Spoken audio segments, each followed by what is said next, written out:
Hello everyone! The first ever care guide on this channel was on the Neofinetia falcata.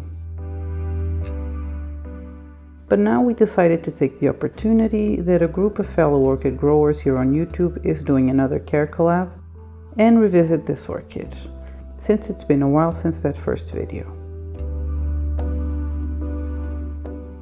Also, we recommend you watch the other videos on the care collab as well. You might find someone whose environment and growing style is more in tune with what you're looking for.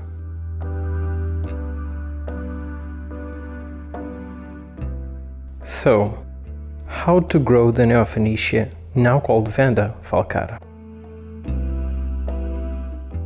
For the most part, we'll refer to this plant as Neofinetia, because in spite of its reclassification, we find that it differs from other Vandas enough to justify using a different name.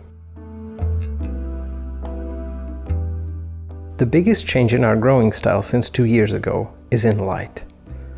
Our plant didn't bloom for us for 3 years, and we are pretty sure it's because it wasn't getting enough light. As soon as we put it under T5 high output bulbs, it started flowering.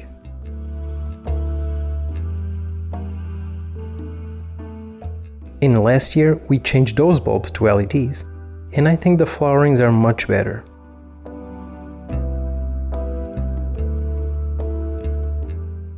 We have a generic 4000K LED strip and a Barina strip, and we placed the Neofinetia close to the lights.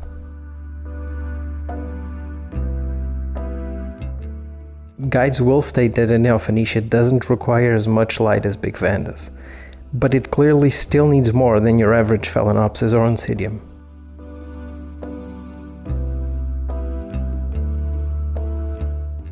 Another thing that might be confusing for you if you research this plant is the watering and growing medium.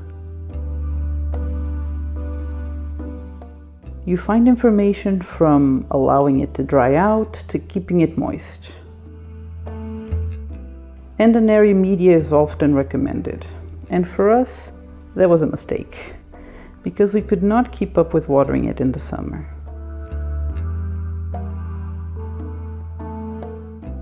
We ended up looking at how they are traditionally grown in Japan, in a sphagnum mound, and made our own version by placing it higher on a net pot and filling that net pot with sphagnum. I think the center of it has a couple of pieces of bark, but she's pretty much growing in 100% moss. And yet, we still have to place the net pot inside a decorative container, because it would still dry out way too fast for us in the summer. So what we do with watering is, in the summer, we let the sphagnum get completely soaked. While in winter, we prefer to let it absorb a bit of water or to just spray it.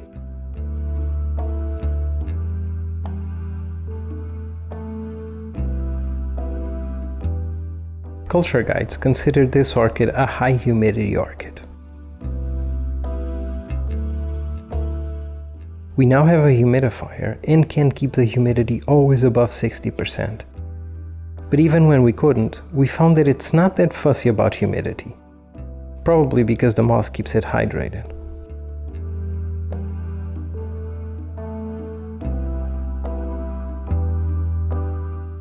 The same goes for temperature. It is a warm grower, with ideal temperatures between 16 and 24 degrees.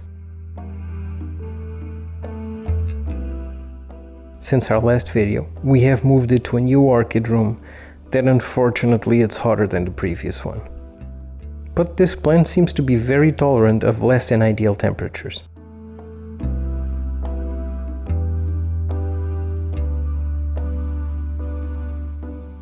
We hope you enjoyed this video and that it was helpful to you, so you can grow this beautiful and iconic orchid to its best condition.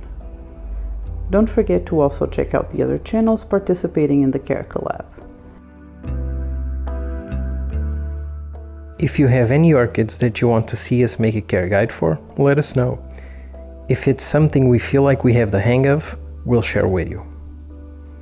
Also, don't forget to like this video and subscribe to the channel. Goodbye.